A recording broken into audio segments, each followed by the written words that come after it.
पहली बात तो यह है कि ये जो उपचुनाव है ये हमारे पे थोपा गया है, जबकि इसकी कोई आवश्यकता नहीं थी। निर्दलीय थे तीनों और सत्ता के साथ जुड़े हुए थे, एसोसिएट मेंबर थे ये, सारा काम इनका हो रहा था। परंतु 15 महीने के अंदर एकदम से इन्होंने पलटी मारी और पलटी मारकर जो है 1 महीना तो ये जो है बीजेपी के चुंगल में रहे।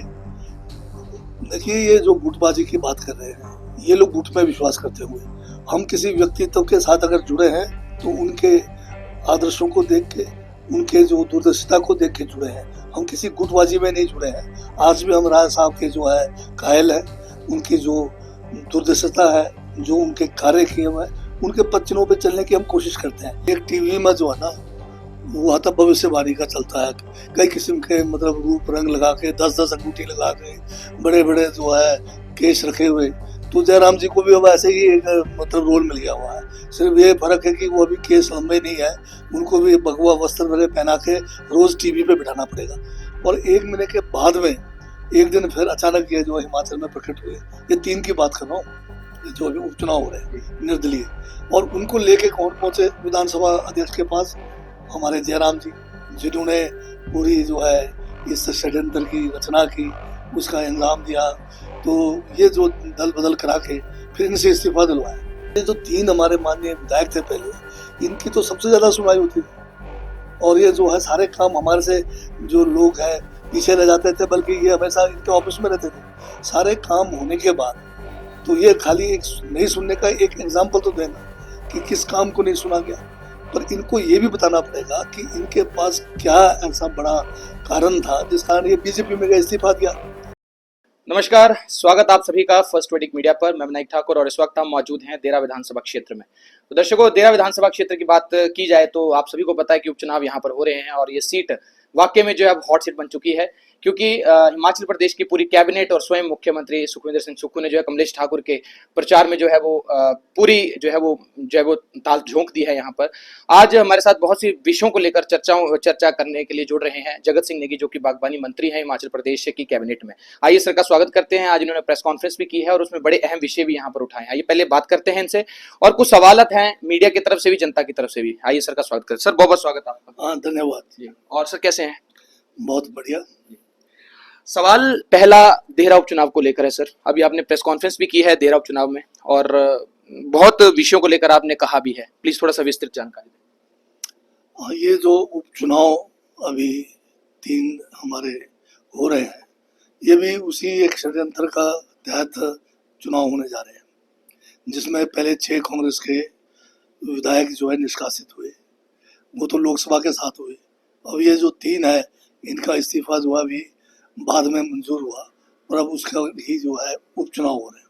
पहली बात तो ये है कि ये जो उपचुनाव है ये हमारे पे थोपा गया है, जबकि इसकी कोई आवश्यकता नहीं थी। निर्दलीय थे तीनों और सत्ता के साथ जुड़े हुए थे, एसोसिएट मेंबर थे ये, सारा काम इनका हो रहा था। परंतु 15 महीने के अंदर एकदम से इन्होंने पलटी मारी और पलटी मारकर जो है 1 महीना तो ये जो है बीजेपी के चुंगल में रहे। ये पहले कहीं एक पंचकुला के होटल में कुछ 2 हफ्ते के करीब बिताए, फिर वहाँ से जो है ये कहीं हरिद्वार ऋषिकेश के आसपास होटल में बंद किए गए। फिर जहाँ आगे पुलिस, पीछे पुलिस, वो भी जो है केंद्र की पुलिस, सीआरपीएफ इनके पीछे। फिर इनको फिर दिल्ली ले जाया गया और 1 महीने के बाद में एक दिन फिर अचानक ये जो हिमाचल में प्रकट हुए। ये 3 की बात कर रहा हूँ, जो अभी उपचुनाव हो रहे हैं निर्दलीय, और उनको लेके कौन पहुंचे विधानसभा अध्यक्ष के पास? हमारे जयराम जी, जिन्होंने पूरी जो है इस षड्यंत्र की रचना की, उसका इंजाम दिया। तो ये जो दल बदल करा के फिर इनसे इस्तीफा दिलवाया और वो इस्तीफा आपने देखा होगा हाईकोर्ट तक गया मामला। फिर अंत में विधानसभा अध्यक्ष ने जो है इस्तीफे मंजूर की। तो पहली बात तो मैं इनसे यही पूछना चाहता हूँ कि क्या ऐसी स्थिति थी कि आपने जो है इस्तीफा दिया? इस्तीफा देकर जब आप दोबारा चुनाव लड़ रहे हो तो कौन सा मुख्यमंत्री का चुनाव हो रहा है दोबारा? तो आप अगर मान लो जीत भी गए तो फिर क्या बनेंगे आप? विपक्ष के विधायक। तो क्या काम करेंगे जनता का? आपने जनता के साथ तो धोखा किया। काम करने के लिए तो आपको मौका था कि पार्टी के साथ, कांग्रेस की सरकार के साथ आप काम भी कर रहे थे।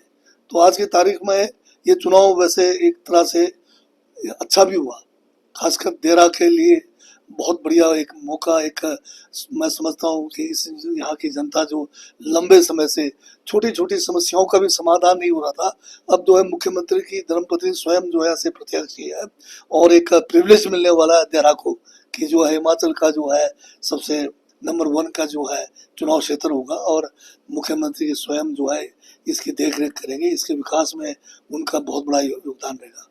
भाजपा कह रही है कि सीएम सुखविंदर सिंह सुक्खू और जो प्रत्याशी हैं वो भी कह रहे हैं लगातार सभा में कि जो सीएम सुक्खू हैं बड़े अड़ियल नेता हैं और जिद्दी स्वभाव के हैं, सुनते नहीं है किसी की। और इस बात का एक क्लियरेंस वहां भी हो जाती है कि डिप्टी चीफ मिनिस्टर ने एक सभा की थी देरा में, वहां पे कहा था कि मुख्यमंत्री जो है किसी की सुनते नहीं है, अब कमलेश जी आ रहे हैं तो क्या उनकी सुनेंगे? कितनी सच्चाई है इस बात में?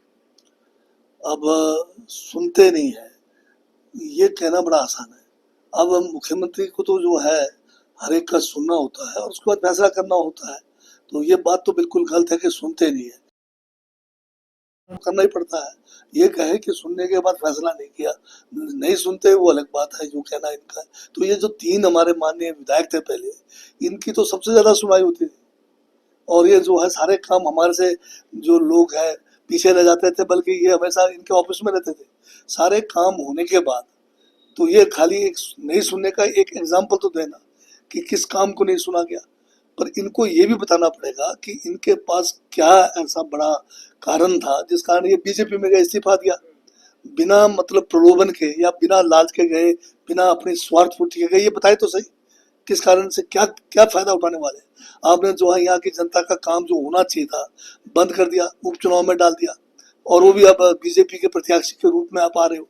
बीजेपी हिमाचल में माइनॉरिटी में है, सरकार बनने वाली नहीं है, तो क्या फायदा होने वाला है लोगों का, बताइए। आपका जरूर फायदा हुआ होगा, परंतु लोगों का कोई भला नहीं होने वाला। सर, लगातार जो पूर्व मुख्यमंत्री और नेता प्रतिपक्ष हैं जयराम ठाकुर, वो लगातार कह रहे हैं कि पहले भी उन्होंने कहा कि 2 जून को जिनकी सरकार बनने जा रही, फिर अगली डेट दी, फिर अब फिर से कह रहे हैं कि इन उपचुनावों के बाद जो है भाजपा की सरकार जो है वो बनने जा रही है हिमाचल प्रदेश में। आप इस दावे को कैसे देखते हैं? एक टीवी में जो है ना वो आता भविष्यवाणी का चलता है, कई किस्म के मतलब रूप रंग लगा के 10-10 अंगूठी लगा के बड़े बड़े जो है केस रखे हुए, तो जयराम जी को भी अब ऐसे ही एक मतलब रोल मिल गया हुआ है। सिर्फ ये फर्क है कि वो अभी केस लंबे नहीं है, उनको भी भगवा वस्त्र वगैरह पहना के रोज टीवी पे बिठाना पड़ेगा। ये किस बिना पे कह रहे हैं? ये लोकतंत्र है, जनता ने कांग्रेस को भारी बहुमत से सरकार बनाने का मौका दिया, जनादेश बीजेपी के खिलाफ है, पर बीजेपी के जो नेता प्रतिपक्ष है या पूर्व मुख्यमंत्री है बड़े बेशर्मी से कह रहे हैं कि हम जो है सरकार गिरा देंगे। यही कहना जो है लोकतंत्र के लिए घातक है, क्योंकि ये लोकतंत्र में विश्वास नहीं करते, जनता के मत पे विश्वास नहीं करते, और ये जो है धन बल से, वो भी भ्रष्टाचार से अर्जित किया हुआ धन, उससे जो है खरीद फरोख्त करने की बात कर रहे हैं। शरेआम शरेआम ये बात कर रहे हैं कि हम दल बदल देंगे, शरेआम कह रहे हैं कि हमारे संपर्क में विधायक है। ये तीनों बातें जो है असंवैधानिक है, अनैतिक है और गैर कानूनी है। इस किस्म की बात एक संवैधानिक पद पर बैठे हुए व्यक्ति के मुख से आएगा तो ये सबसे बड़ा दुश्मन लोकतंत्र का है, ये सबसे बड़ा दुश्मन इस देश के संविधान का है। कांग्रेस के पूर्व विधायक और मौजूदा समय में भाजपा के विधायक धर्मशाला से सुधीर शर्मा ने अपने इंटरव्यू में बड़ा आरोप लगाया है कि राजा गुट की जो है पूरे तरीके से अनदेखी जो है कांग्रेस इसकी सरकार में हो रही है। आप स्वयं भी कहीं ना कहीं राजा जी के बड़े करीब रहे हैं, क्या लगता है आपको? देखिए, ये जो गुटबाजी की बात कर रहे हैं, ये लोग गुट में विश्वास करते हुए, हम किसी व्यक्तित्व के साथ अगर जुड़े हैं तो उनके आदर्शों को देख के, उनके जो दूरदर्शिता को देख के जुड़े हैं, हम किसी गुटबाजी में नहीं जुड़े हैं। आज भी हम राय साहब के जो है कायल है, उनकी जो दूरदर्शिता है, जो उनके कार्य किए हुए हैं, उनके पद चिन्हों पर चलने की हम कोशिश करते हैं, ना कि हम जो है चापलूस रहे उनके समय में। ये जो लोग बात कर रहे हैं, ये जो है उनके नाम का दुरुपयोग करके अपने आप को बड़ा भारी बलवान बना दिया इन लोगों ने, पर उनके आदर्शों के द्वारा बलवान नहीं बने। उनके समय में पद का लाभ उठाकर गैर जो है कानूनी कार्य करके ये ताकतवर बन गए। हाँ, चुनाव में ये ठीक है कि जीत गए हैं, पर ये ठीक है कि जीत का कई कारण हो सकते हैं। कई बार होता है कि you can fool people for some time, but you can not fool all people for all the time. एक और सवाल, बड़ा सवाल शिमला को लेकर है सर। क्या आपको लगता है कि जो ये राजनीति हो रही है राजा वीरभद्र सिंह की प्रतिमा को लेकर, आपको नहीं लगता था कि अब को जो है राजा वीरभद्र की प्रतिमा को जो है वो शिमला में रिज पर जो स्थापित हो जाना चाहिए था? नहीं, ये पता नहीं कहाँ ये बात हो रही है, कब किसने इनकार किया है। हमारी जो कांग्रेस लेजिस्लेटिव पार्टी की मीटिंग होती है उसमें तो कभी ये मुद्दा है नहीं। ये जो है पता नहीं किस तरह से लोगों को भ्रमित करने के लिए कहीं ये अखबारों के माध्यम से या आपके चैनलों के माध्यम से आ रहा है। ये कभी पार्टी में ये बात ही नहीं हुई, और ये पार्टी में बात होगी तो मैं नहीं समझता कि पार्टी में कभी इनका विरोध रहेगा। सीएम सुक्खू ने कहा था कि राष्ट्रीय नेताओं की प्रतिमा लगेगी, उस पर प्रतिभा सिंह ने कटाक्ष भी कर दिया था कि राजा वीरभद्र सिंह जो ये है दोनों जो है आपस में स्टेटमेंट देते होंगे, पर पार्टी के अंदर कभी बात नहीं हुई। जी। बागवानी को लेकर क्या आपका जो है वो फुलफिलमेंट है सर देरा के लिए, आगे क्या जो है योजनाएं हैं? जहाँ तक देरा मैं पर्टिकुलर नहीं कह सकता, पर बागवानी का जो हमारा शिवा प्रोजेक्ट है, सब ट्रॉपिकल एक प्रोजेक्ट आया है, 1100 करोड़ का हमारा जो है स्कीम है, जिसमें 6000 जो है हेक्टेयर भूमि पर 7 हमारे डिस्ट्रिक्ट है, जिसमें कांगड़ा भी है, हमीरपुर भी है, ऊना भी है, मंडी का भी है, और कुछ बिलासपुर और कुछ आगे के हमारे जो डिस्ट्रिक्ट है उसमें है। इसमें 6000 हेक्टेयर भूमि पर जो है आपके सीट्रस भी लगेगा, इसमें जो है गवावा का भी फल आएगा, इसमें जो है अनार के भी फल आएंगे, और जो आजकल नया जो ट्रेंड चला है ब्लैकबेरीज है, आपका ये जो है ड्रैगन फ्रूट है, ये सारा लाया जाएगा। बहुत बढ़िया प्रोजेक्ट है जिसमें क्लस्टर सिस्टम है, पूरे क्लस्टर में जैसे लोग होंगे 10, 15, 20 लोगों का क्लस्टर बनाया हुआ है, जिसमें 15 हेक्टेयर तक भूमि हो सकती है, और उसका पूरा फेंसिंग करके, उसमें सोलर फेंसिंग है, जाली लगा कर देंगे, उसके अंदर जो है पूरा पौधे लगा कर देंगे, उसके अंदर पानी पहुंचा के देंगे। ये स्कीम हमने शुरू कर दिया है, जिसमें इरिगेशन का सारा काम हमारा जो जल शक्ति विभाग देख रहा है, और बाकी जितने भी काम है वो सारे के सारे टेंडर बेस्ड है, और सिर्फ इसमें हमने बागवानों को चाबी पकड़ानी है, पूरा बगीचा तैयार लगा हुआ मिलेगा इनको। अंतिम सवाल, किन्नौर और देरा की भौगोलिक स्थिति को आप अंतर के डिफरेंशिएट कैसे करते हैं? एक तो आप देख ही रहे कि यहाँ बहुत पसीना आ रहा है तो गर्मी की, और यहाँ 2000 की हाइट पर है, 2500 की हाइट पर। मैं जहाँ मेरा गांव है वो 9000 की हाइट पे है, और अगर और आगे जाएंगे तो मेरा तो 10-11 की हाइट तक भी गांव है। तो हाइट के हिसाब से, एलिवेशन के हिसाब से तो फर्क है ही है। पर यहाँ एक बात है कि यहाँ पर बहुत जंगल बहुत है, पेड़ पौधे बहुत है, सुंदर नदी आपके सामने से, इलाका बहुत सुंदर है। तो मैंने इसीलिए आपको ये सवाल पूछा कि यहाँ पे आगजनी की घटनाएं बहुत घट रही हैं, उसको रोकथाम के लिए कोई पॉलिसी? अब आगजनी की घटनाएं इस बार 2400 जगह पे आग लगी है, और जब बरसात नहीं होती है, बारिश कम पड़ती है, हमारे ज़्यादातर इलाके जो हैं सारे बरसात पे निर्भर है, और जंगलों में जो है आग लगने की घटनाएं जो है रोकने के लिए फॉरेस्ट डिपार्टमेंट समय समय पे जो है स्कीमें लाती है, परंतु इतने बड़े प्रदेश में जो है इसको रोकने की जरूरत है और अच्छा काम करने की जरूरत है। संदेश आपकी तरफ से कोई अंत में? मेरा तो यही है, प्रबुद्ध जनता से, लोकतंत्र को बचाना है तो ये जो मौकाप्रस्त लोग हैं, जो दल बदलू लोग हैं, इनसे बच के रहना पड़ेगा। जयराम जी की सोच से बच के रहना पड़ेगा।